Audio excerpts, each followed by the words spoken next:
نئے دن کا سورج مشرق سے جھانک رہا تھا۔ اس کی ٹھنڈی ٹھنڈی کرنیں آہستہ آہستہ چلتی ہوئی زمین پر قدم جما رہی تھیں۔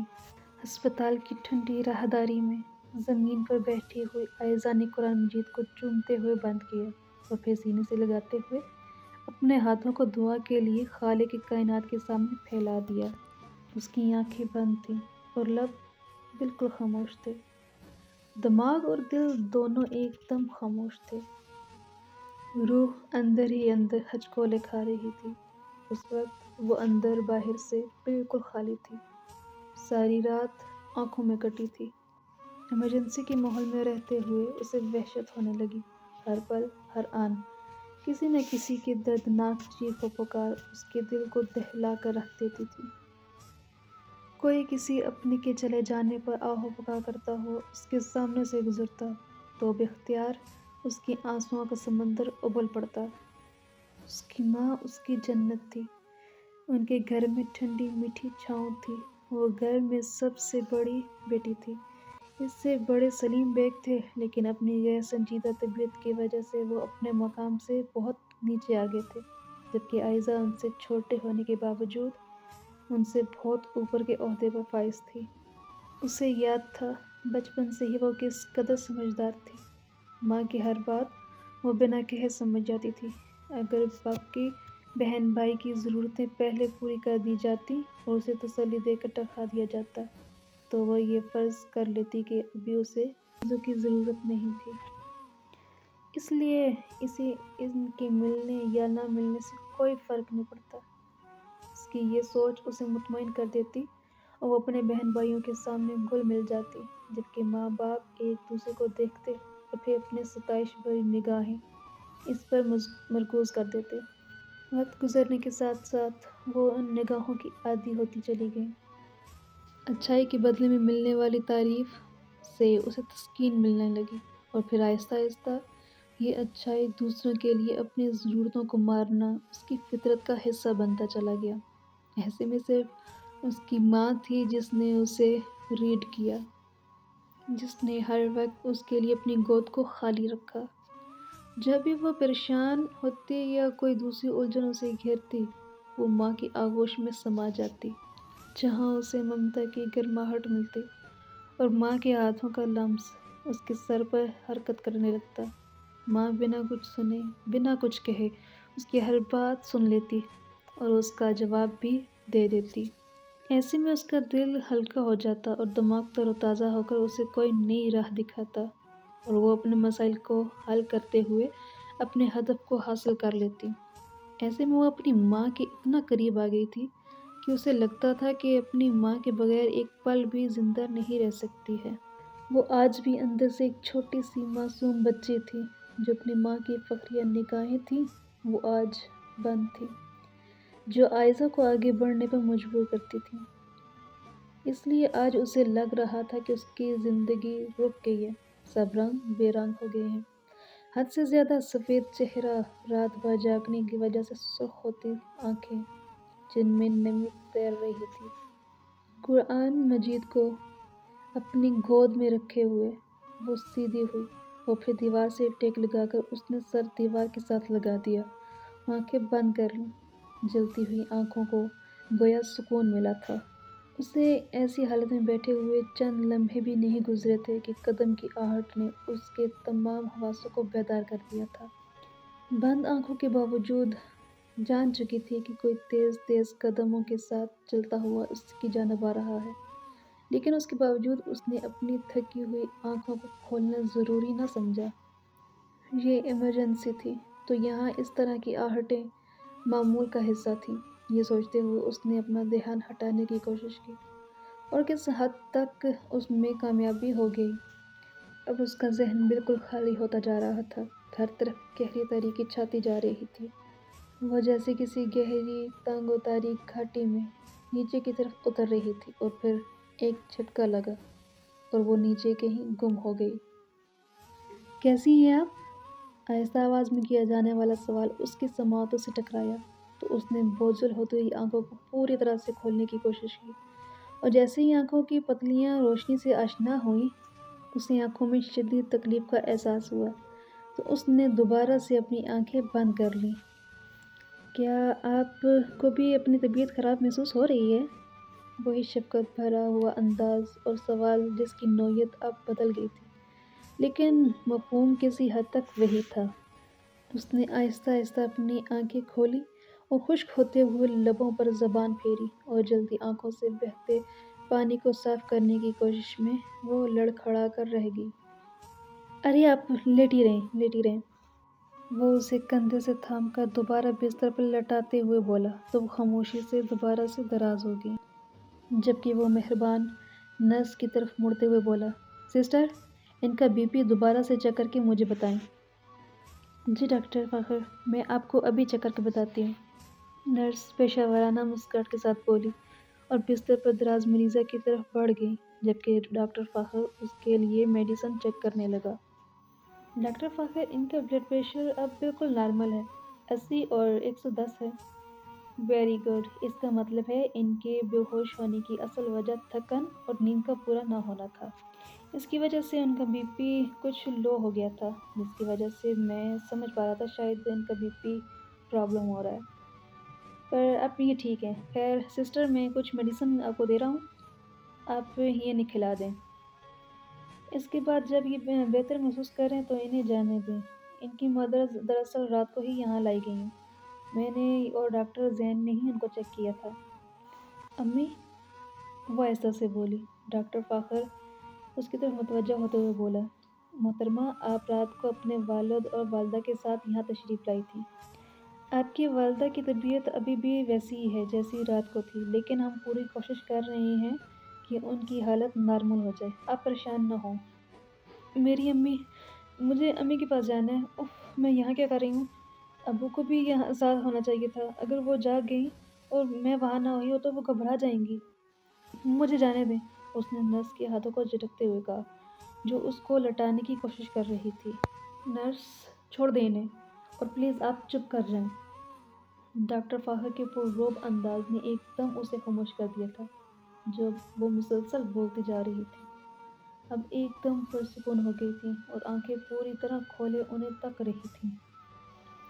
ان آنکھوں میں ایک اضطراب تھا جس نے ڈاکٹر فاخر کو پل بھر میں بے چین کر دیا تھا، اسی لیے وہ اپنے لہجے کو دھیما کرتے ہوئے بولے، آپ تھوڑی دیر آرام کر لیں، اس کے بعد اپنی مدر کے پاس چلی جانا۔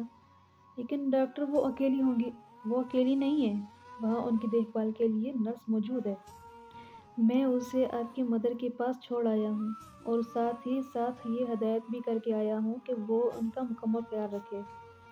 اس لیے آپ بے فکر ہو کر کچھ دیر یہاں آرام کریں، اس کے بعد آپ کی حالت کچھ بہتر ہو جائے گی، پھر آپ اپنی ماں کے پاس جا سکتی ہیں، ٹھیک ہے؟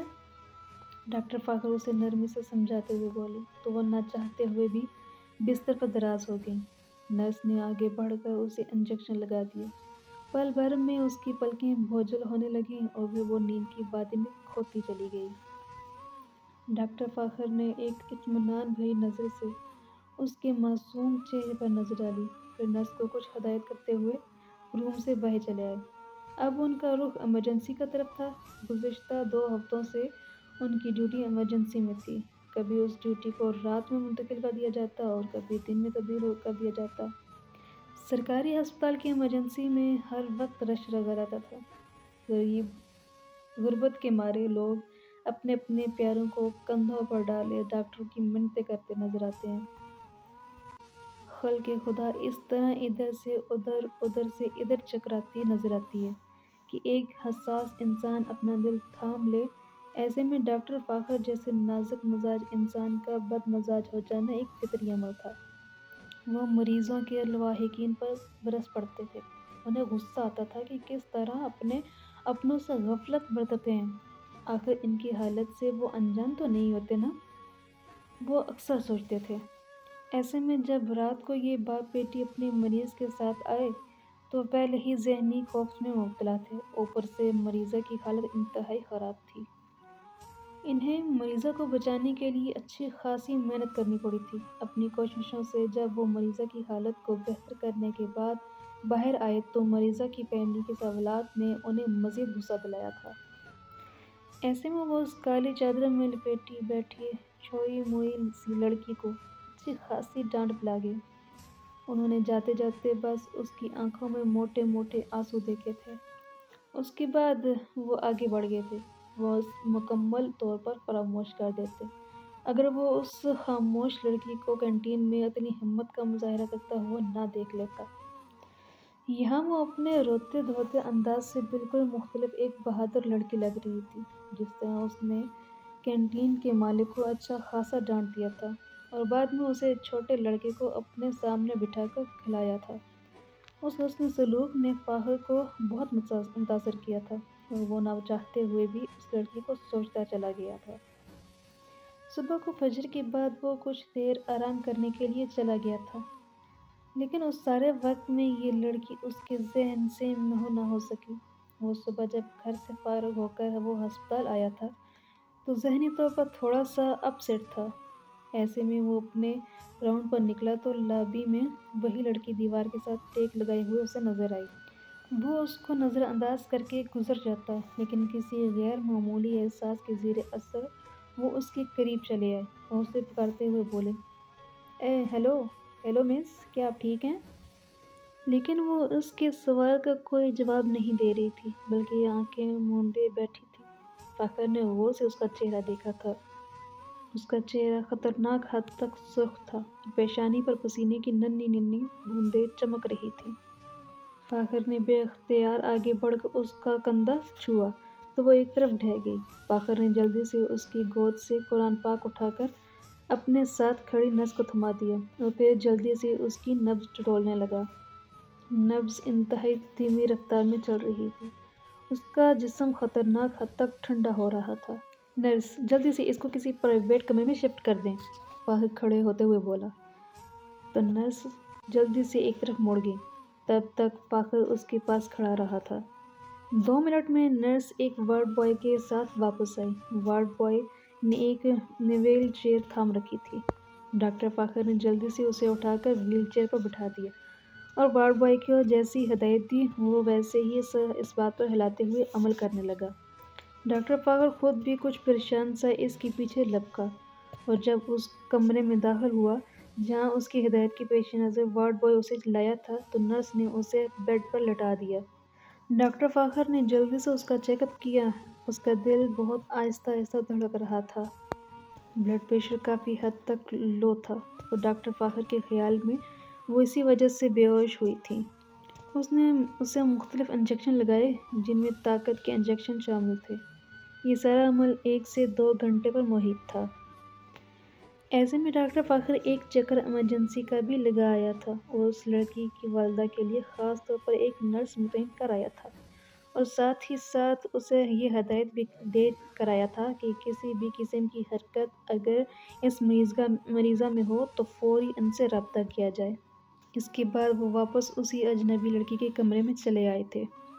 نہ جانے وہ اس انجان لڑکی کو اتنی اہمیت کیوں دے رہے تھے۔ بس اسے بند آنکھوں کے ساتھ دیکھنا انہیں عجیب لگ رہا تھا۔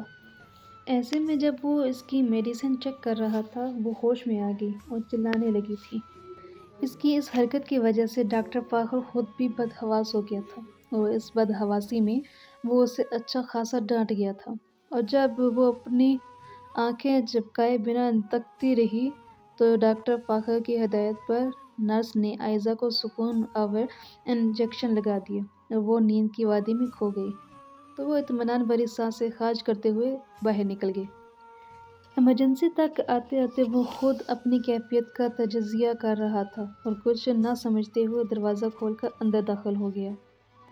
اندر وہی افراتفری پھیلی ہوئی تھی جس سے اسے کوفت ہوتی تھی، لیکن اپنے اعصاب کو پرسکون کرتے ہوئے وہ تمام مریضوں کو دوبارہ سے چیک کرنے میں مصروف ہو گیا۔ ایسے میں ایک روتی ہوئی عورت اس کے قدموں پر ڈھہ گئی۔ ایسے میں ایک روتی ہوئی عورت اس کے قدموں سے لپٹ گئی اور بولی، ڈاکٹر صاحب میرے بچے کو بچا لیں۔ ارے بیبی، آپ کیا کر رہی ہو؟ پلیز اٹھو۔ نہیں ڈاکٹر صاحب، میں آپ کے آگے ہاتھ جوڑتی ہوں، میرے بچے کو بچا لیں، یہ میری زندگی کا سرمایہ ہے، اس کے بغیر میں کنگال ہو جاؤں گی، میری زندگی میں کچھ بھی نہیں بچے گا۔ آپ کو اللہ کا واسطہ ہے مجھ غریب کی مدد کریں، میرے بچے کو بچا لیں، اللہ آپ کو اس کا اجر دے گا۔ وہ عورت ہاتھ جوڑتے ہوئے فاخر کے قدموں پر مزید جھک گئی تو وہ کرنٹ کھا کر پیچھے ہٹا اور بولا، ارے بی بی آپ کھڑی تو ہوں، آپ مجھے اپنے بچے کے بارے میں بتائیں گی تو میں آپ کی مدد کر پاؤں گا، ایسے کیسے کر سکتا ہوں میں؟ وہ عاجز لہجے میں بولا تو وہ روتے ہوئے کھڑی ہوگی اور پھر ایک کونے میں زمین پر بچھے بستر کی طرف اشارہ کیا۔ ڈاکٹر فخر جلدی سے اس کی طرف بڑھا، لیکن بستر پر پڑا ہڈیوں کے ڈھانچے کو دیکھ کر ہی وہ دھنگ رہ گیا تھا۔ بچے کا پیٹ اس کی کمر سے جا لگا تھا، پسلیوں کی ہڈیاں واضح طور پر گنی جا سکتی تھیں۔ قمیض سے بے نیاز چھوٹا سا لنگوٹ باندھے وہ کوئی 2-2.5 سال کا بچہ تھا، لیکن بے حد کمزور تھا۔ وہ بچہ سانس بھی بڑی مشکل سے لے رہا تھا۔ ادھ کھلی آنکھوں سے جھانکتی زندہ رہنے کی حسرت فاخر سے مخفی نہ رہ پائی تھی۔ وہ اسے دیکھ رہا تھا، بس خاموش کھڑا دیکھتا ہی جا رہا تھا۔ ڈاکٹر صاحب، میرا بچہ، وہ عورت روتے ہوئے بولی تو فاخر نے سرد نظروں سے اسے دیکھا اور پھر بچے سے جھکتے ہوئے بولا، بی بی رونا بند کرو، جب اس کی حالت اتنی خراب ہو گئی تو اٹھا کر یہاں لے آئی، اور پہلے تمہیں ہوش نہیں تھی؟ ڈاکٹر صاحب، میں بہت غریب عورت ہوں، میں سارا دن بھٹے پر کام کرتی ہوں، پھر کہیں جا کر چند پیسے ہاتھ میں آتے ہیں جس سے اس کا دودھ پورا کرتی ہوں، ایسے میں مہنگے ہسپتال کا خرچہ کہاں سے برداشت کروں؟ بس گھر پر ہی اس کا خود ٹوٹکوں سے علاج کرتی رہی، لیکن یہاں تو بالکل ہی بے دم ہو گیا ہے۔ واہ کیا بات ہے بی بی، جب تم خود ہی ڈاکٹر ہو تو پھر ہماری کیا ضرورت ہے، تم خود ہی اس کا علاج کر لیا کرو۔ بچے کا تنفس چیک کرنے کے بعد ڈاکٹر فاخر مایوس ہو کر کھڑا ہوتا ہوا بولا تو وہ عورت دوبارہ سے ہاتھ جوڑتے ہوئے بولی، ڈاکٹر بابو، میں بہت ہی غریب عورت ہوں، میرا شوہر مر چکا ہے، بس یہی اس کی نشانی ہے۔ ارے بی بی، مرے ہوئے کی نشانی کوئی بے جان چیز نہیں ہے، بلکہ جیتا جاگتا سانس لیتا ہوا وجود ہے، اسے خوراک کی ضرورت ہے، لیکن مجھے تو لگتا ہے تم نے کبھی اسے ٹھیک سے کھانا نہیں دیا ہے اور نہ ہی اس کی حفاظت کی ہے۔ صاحب، یہ آپ کیسی باتیں کر رہے ہیں؟ ماں خود بھوکی رہ لیتی ہے لیکن اپنے بچے کا پیٹ بھرنے کی کوشش کرتی ہے، خود گیلے بستر پہ سو جاتی ہے پر بچے کو سوکھے پر سلاتی ہے، اور میں تو سارا دن اسے خود سے جدا نہیں کرتی، یہ سارا وقت میری کمر کے ساتھ بندھا رہتا ہے، جب کہ اب یہ بڑا بھی ہو رہا ہے، اس کے باوجود میں اسے خود سے جدا نہیں کرتی ہوں، میں زندہ ہی اس کی وجہ سے ہوں۔ دیکھو بی بی، میں ایک ڈاکٹر ہوں، میں تم سے بہتر جانتا ہوں، بچے کو ڈھنگ سے کھانا نہیں ملا، اور دوسری وجہ اسے کسی زیادہ دھوئیں والی جگہ پر رکھا گیا ہے جس نے اس کے نظام تنفس کو متاثر کیا ہے، اور پھر ان تمام وجوہات کے باوجود اس کو کسی ڈاکٹر کے پاس لے جانے کے تم اس کا علاج گھر پر ہی کرنے کی کوشش کر رہی ہو، اور اب جب اس کا حشر ہو گیا ہے تو تم اسے یہاں لے آئی ہو، اور پھر جب تم جیسے لوگوں کے لاغر مریض مر جاتے ہیں تو تم لوگ ہسپتال میں ہنگامہ مچا دیتے ہو۔ یہ آپ کیا کہہ رہے ہو؟ وہ عورت دل پر ہاتھ رکھتے ہوئے بولی تو فاخر نرس کو اشارہ کرتے ہوئے بولا، میں جو کچھ کہہ رہا ہوں وہ تمہیں اچھے سے سمجھ آ رہا ہے؟ جی سر، نرس فاخر کے قریب آتے ہوئے بولی تو وہ اس عورت کو نظر انداز کرتے ہوئے بولا، اس بچے کو فوری طور پر کسی بیڈ پر شفٹ کیا جائے۔ لیکن سر، تمام بیڈ فل ہیں۔ بچے کی حالت بہت زیادہ خراب ہے، اسے فوری علاج کی ضرورت ہے، اور زمین پر میں اس کا علاج کیسے کروں؟ کسی دوسرے مریض کے ساتھ بیڈ بانٹ دیں، یہ بہت ضروری ہے۔ جی ڈاکٹر صاحب، میں کچھ کرتی ہوں۔ نرس ڈاکٹر فاخر کے غصے سے خائف ہوتے ہوئے آگے بڑھ گئیں، جبکہ ڈاکٹر فاخر بچے کے لیے میڈیسن تجویز کرنے لگے۔ اس صورتحال میں ان کی پیشانی لاتعداد لکیریں بن گئی تھی، قلم پر انگلیوں کی گرفت غیر معمولی ہوتی گئی تھی۔ میڈیسن کا نام لکھنے کے بعد انہوں نے ایک کمپاؤنڈر کو آواز دی، اور وہ جیسے ہی آیا انہوں نے دوائیوں کا پرچہ اسے تھما دیا اور بولے، یہ میڈیسن اگر ہسپتال کی فارمیسی سے نہ ملیں تو یہ پیسے لو اور تمام میڈیسن باہر سے لے کر آؤ۔ وائلٹ سے پیسے نکال کر اسے تھماتے ہوئے انہوں نے حکم صادر کیا تو کمپاؤنڈر گردن ہلاتا ہوا آگے بڑھ گیا۔ ڈاکٹر صاحب، اللہ آپ کا بھلا کرے، اللہ آپ کو خوشیاں دے، آپ نے میرے بچے کی دوائی کے لیے پیسے دیے، اللہ آپ کو اس کا اجر دے گا، مجھے غریب کے پاس تو بدلے میں دینے کے لیے کچھ بھی نہیں ہے۔ اور دونوں ہاتھوں کو اٹھائے اسے دعا دے رہی تھی، جبکہ وہ شرمندہ سا بولا، بی بی یہ میرا فرض تھا سر، میں نے بیڈ کا انتظام کر دیا ہے۔ نرس نے آ کر بتایا تو وہ جو مزید اس عورت کے لیے تسلی کے الفاظ ڈھونڈ رہا تھا مطمئن سا ہو کر بولا، ویری گڈ۔ اب آپ اس طرح کریں کہ کسی وارڈ بوائے کو بلا کر بچے کو بیڈ پر شفٹ کر دیں۔ اس کے علاوہ اختر بچے کی میڈیسن لینے گیا ہے، وہ میڈیسن لے آتا ہے تو اس بچے کو میڈیسن دینا شروع کر دیں۔ اس کے علاوہ میں بچے کی ضروری ٹیسٹ لکھ کر دے رہا ہوں، فوری طور پر یہ ٹیسٹ کروا لیں۔ خون کے سیمپل تو ابھی لیبارٹری میں بھجوا دیں۔ جی ڈاکٹر، میں ابھی سب کچھ کام کرتی ہوں۔ جی ٹھیک ہے، ڈاکٹر فاخر نے نرس کو تشکرانہ نظروں سے دیکھتے ہوئے کہا تو وہ مسکراتی ہوئی اپنی ڈیوٹی نبھانے لگی، جبکہ ڈاکٹر فاخر بچے کی ماں کی طرف متوجہ ہوتے ہوئے بولا، بیبی آپ فکر نہ کریں، اللہ سب ٹھیک کرے گا اور ہم سب ڈاکٹر مل کر کوشش کریں گے۔